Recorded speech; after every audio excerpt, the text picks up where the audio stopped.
Hey guys, it's Monday. We got less than a month till the launch of Outlaw Nights. Outlaw Nights is gonna be our 48-page action adventure genre blending comic book extravaganza. So you're gonna want to get in on that. If I were you, I'd want to get in on it. Maybe I'm a little biased, maybe. So yeah, it's pretty gray and cloudy out right now, even though the camera, for whatever reason, makes it look really nice and sunny, kind of. I've been playing, a little bit of I'm replaying, actually. Most of the game, I rarely play new games now. It's sad. It's just like every time I see new stuff come out, I'm like, okay, I've seen a lot of this before. Okay.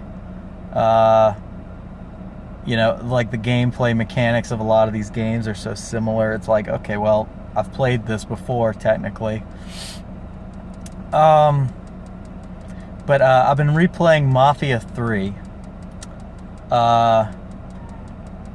It's really, Mafia 3, I wouldn't put it up there really with a list of games I really enjoy playing too much, but I think the biggest reason I like playing it is mainly because it's set in New Orleans, which, if you probably know, I'm born and raised, currently live in New Orleans. So I mean, my whole life, I've well, not my whole life. For most of my childhood, it was like New Orleans didn't really exist in movies and video games and all that. Nobody really, every once in a moon, it would get kind of mentioned.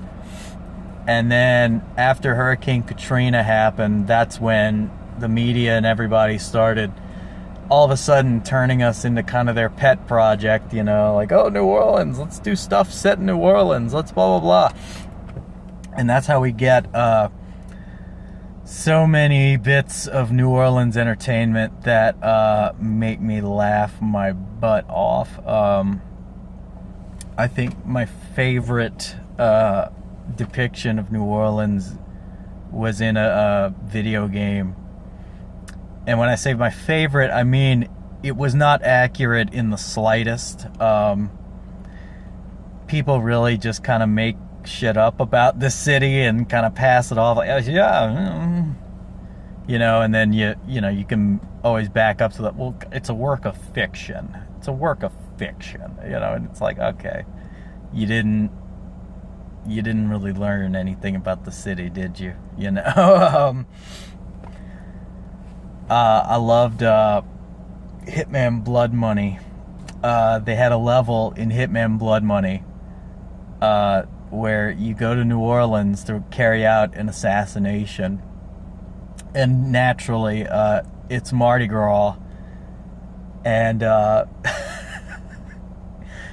it was supposed to be Mardi Gras, but like before the mission starts, like before every one of these missions starts, they give you like the date of the mission. Because the idea is like the game kind of starts off showing you the end of the game, and then like they periodically do the Quentin Tarantino where we go back and we see like what happened then. And so they did the one for New Orleans. It's supposed to be Mardi Gras Day or like Mardi Gras Night, and it is October 26th or something like that. It was like right near Halloween. For those of you who don't know, New Orleans always celebrates Mardi Gras sometime between the end of January and the end of February. Sometimes like the very beginning of March, but that's like very rare. So October 27th was Mardi Gras, and the entire level was just like this giant square. Like, it's like they took the concept of Jackson Square, but they applied it to, like, this is the whole city. And,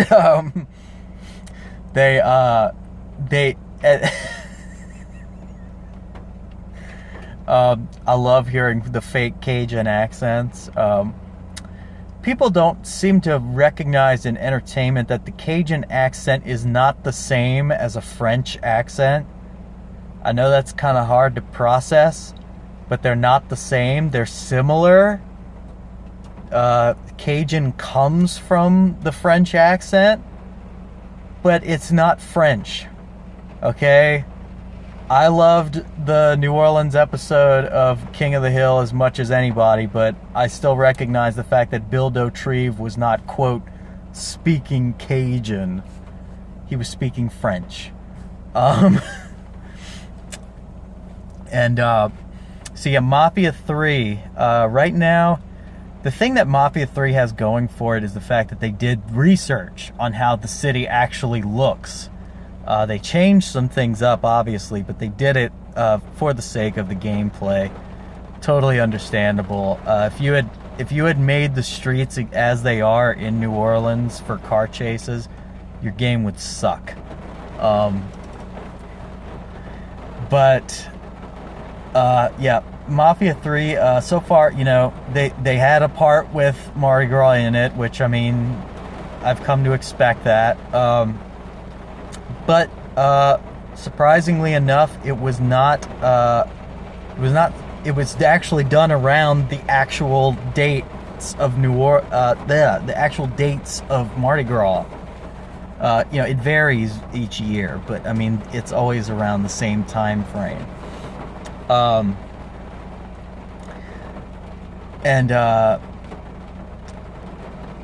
Yeah, it's so in terms of accuracy, like, it's cool being able to drive in the game, and like there are parts, like there are bridges and stuff that you go on in the game that it's like, I remember these are bridges I've gone on in real life, and it's like, it's very true to form. So like that part impressed me a lot.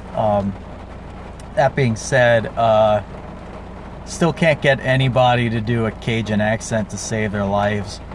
For whatever reason, also, you know, it's funny, this game was supposed to be very controversial in that it was depicting, you know, the racism of like the 1960s and stuff like that.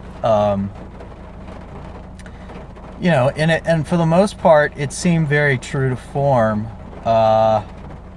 But I noticed this, you know, maybe it's me overanalyzing, but I mean, we live in the age of overanalysis, and if it's okay for SJWs to overanalyze the crap out of our stuff, you know, why not do it to them? But so anyway, I think I just noticed that there's this pattern. Particularly, it was prominent in Mafia 3, but it seems to be kind of a trend where you see the Cajun people interact with people like Lincoln Clay, and there's like no racism from the Cajun people towards black people. It's treated as though like Cajun people are also kind of like second class to the Italians and whatnot, which I'm sure was probably true. But by the same token, some of the most racist people I've seen in my life, or some of the most racist people I've heard, have been Cajun. So, you know, Cajuns are not what I would call progressive or woke for the most part. You know, like a lot of Cajun people vote Democrat, but that seems to be kind of a trend. A lot of people vote Democrat and don't even realize that the Democrats don't really represent their whatever. Anyway, that's probably too much of an aside there. But yeah, it's just, you know, after a while in the game, it's like it gets a little old. The constant hammering on of the, you know, the factors. But anyway, that's just my viewpoint. Take it for what you will. But all in all, Mafia 3, I think it was a good game, but it could have been a lot better. I think the lack of side activities or side quests is really what does that for me. It's the fact that, like, it seems like everything is, you know, as open world as it is, it seems like it's super linear. And I feel like when you've got a big map like that and everything, like, you want to add side quests and side stuff to it beyond just, like, the collectible missions. You know, just to give it some more depth, just to give it some more flavor. You know, like, you don't have to go full on Red Dead Redemption 2, but I mean, you know, it really did kind of set the bar, you know, for a lot of that. Anyway, I'm prattling on a little too much at this point. So anyway, Outlaw Nights comes out on September 24th. Be on Indiegogo. Get ready for it. That was a terrible outro. Thank you so much for watching, guys. I will be back with another video tomorrow.